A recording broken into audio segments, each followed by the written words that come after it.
Hello, hi, Keshav here. Welcome back to my channel. As part of our fabric video series, let's get started with the next video. In this video, I'm going to show you how fabric user interface looks. Alright, let's get started and we'll see how we can just leverage the workloads in fabric. Alright, so let me quickly connect to my fabric account. So I'm going to go to browser, type app.fabric.microsoft.com. Where I can see the window where I can just provide my ID and password to connect to fabric environment, right? So I'm gonna provide my fabric account, care fabric at domain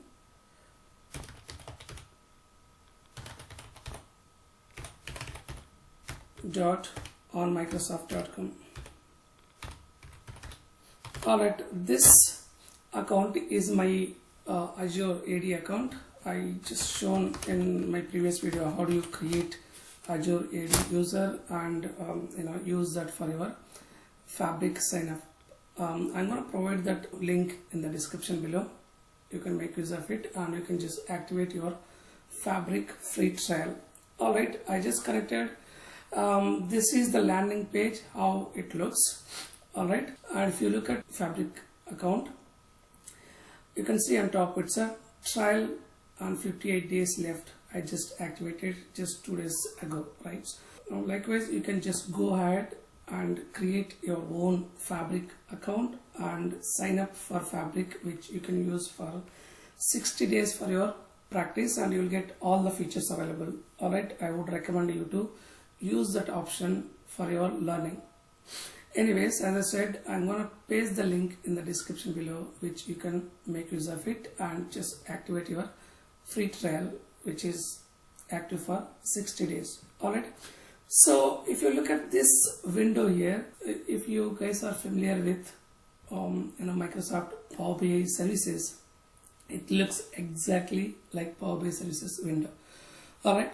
So left hand side you can see multiple tabs in here: home, workspaces, and Onelake, monitor, where you can monitor your workloads, and real-time streaming, where you can just go ahead and create a streaming workload, and you have option here for all workloads. If you click on that, it will just show you what are the workloads being supported by fabric at this moment, and you can just go ahead and leverage any of these workloads you want for your practice or for your project to work. Alright, and if you come all the way down at the corner, you can see one icon fabric. If you click on that, you can see Power BI view also. So you can switch back and forth either to fabric view or Power BI view. If you click on Power BI view, as I said, exactly it looks like you are in Power BI services. Alright, so let me go back to fabric view. First thing that you guys need to do is you need to first create one workspace. Here workspace is nothing but it's a container. Within your workspace you can just leverage your workloads and you can do project work. Alright, so if you click on workspaces, this is default workspace where you can see my workspace. By just leaving that default workspace aside, you can just go ahead and create new workspace. I'm going to create my own workspace, Keshav demo. Say apply. If you want to upload image for your workspace, it's up to you. You can just go ahead and do that. Let me just create plain workspace at this moment. Okay, within my workspace I can add multiple items, like whatever item I want I can just go ahead and add. So if I click on item, again where you will get options to add or create your workloads. Either you want to create in copy job or data pipeline, data flow, gen 1, gen 2, whatever, right? So there are many options here. You can just go ahead and add those items. So let me just go ahead and add one item, new item. So I'm gonna add one new item for my Onelake, for my lake house, right? So here Onelake is equivalent to lake house. Onelake is nothing but your lake house. I'm going to add lake house here. So I'm going to say Keshav, or I would say demo lake, right? Demo data lake. Let me just go ahead and say create, and there will be lakehouse created. Alright, so there is a data lakehouse created, and this lakehouse is within my workspace, right? Now if you look at this lakehouse, you can see there is a folder called tables and files. If you have any files uploaded, you can see all the files in here. If you have any tables created, you can see tables also available here. So fine, at this moment it's completely empty. How you can get data into your Onelake or lakehouse, right? I'm not going deep into that, but let me just touch upon that and show you how you can get sample data into your lakehouse, right? So you can see there is a tab added when you created your lakehouse. There is a tab here in the left hand side, right? So go all the way top, and there is option get data. There are multiple ways to get the data into your lakehouse. Either you can upload the file, or you can just go ahead and create your pipeline that's going to be a data factory pipeline, or if you want to just create your data flow through that, if you want to get it, you can go ahead and do that. If you want to get streaming data through your streaming workload, of course you can just go ahead and do that. So at this moment what I'm gonna do is, and also you have multiple other tabs also, so whether you want to create your semantic model or create new notebook, of course you can just go ahead and do that. I'm not going deep into those options at this moment. Let's see in future videos. So I'm going to upload one sample file from my local machine. Let me go to documents, sample data.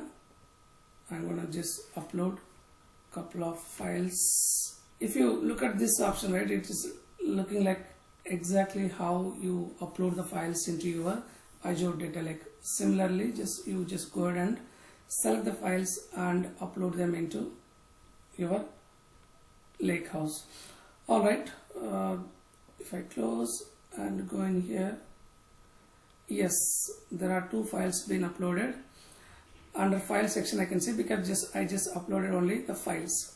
If you expand table, nothing, still it is empty. Alright, so if you want to create a table, if you want to create a delta table from this files, by uploading the data from this file, it's very simple. I don't need to use any additional tool or service to get this into table. Alright, because I'm doing within same lakehouse, right? So it's going to be very simple. See here, I'm just trying to drag and drop the file into tables folder. Automatically it has selected the table name as the file name. It's up to you whether you want to go ahead and create with the same name, or if you want to change. I'm going to check this option, column headers. My first row will be treated as columns. I'm going to just say load. Automatically data will be loaded from this file into table. Alright, so let's wait for some more time. By default, when you create a table in your lakehouse, by default your table will be created as delta table, because your lakehouse has got delta lake features. Alright, so if you go to tables and click on tables, it's done already. There is a data being loaded into table. If we expand, there is a table created customers. If you click on that, you can see the sample data being displayed here. Alright, so it's very simple. You can just go ahead and load the file into table. Alright, so if you want to get the data from different sources like either folder or on-prem SQL, then you can just go ahead and create the respective pipeline. If I click on pipeline, it will ask me to provide the pipeline name. I'll say my demo PL my demo. So if I just click on create, automatically there will be pipeline created, and it will take me to my pipeline where I can just go ahead and provide source and destination, and if I want to just do some kind of transformations or maybe whatever I want to do, I can just go ahead and add respective activities within my pipeline. So let me just quickly show you. So it is asking me to select the source. So I'm going to select source as my Onelake at this moment. So it will display all the data lakes those I created, right? So I'm going to just go ahead and pick from this. Let's wait for table to be displayed. Yes, of course, I'm just going to select this as my source table.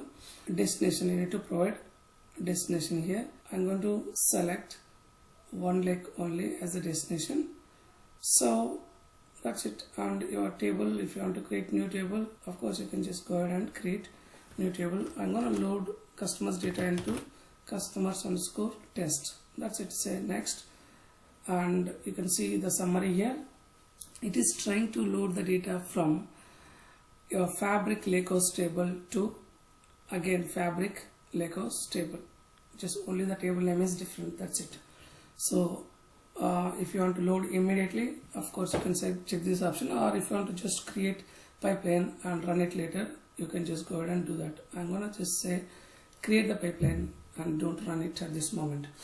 Alright, there is a copy data activity is being added, and there is a pipeline is created, and within this pipeline, if you want to just go ahead and improvise this pipeline by adding more activities, of course you can just go ahead and add the activities. So there are many activities on top. You can just add any of those activities into your pipeline. That's it. Yeah, you can just go ahead and add the activities. That's it. So I'm going to add one new activity, maybe get metadata activity. Yeah, it's been added. If you want to connect after my copy activity, it's up to you how you want to do that. Alright, I'm not going deep into that, so just wanted to show you how you can just create one sample pipeline. That's it. If you want to go back to your workspace, you can just close ADF. It's not been saved. If you want to save it, you can save. I'm not saving at this moment, just wanted to show you guys where you can just create ADF pipeline, right? So I'm in my data lake lakehouse at this moment. So this is how we can upload the data into lakehouse and convert that file into table, go ahead and do any kind of transformations or data cleansing, whatever you want to do. You can just go ahead and do from here. Alright, so this is something I wanted to just quickly show you. I hope this is helpful. Let's meet again in different video. Until then, bye bye. Thank you.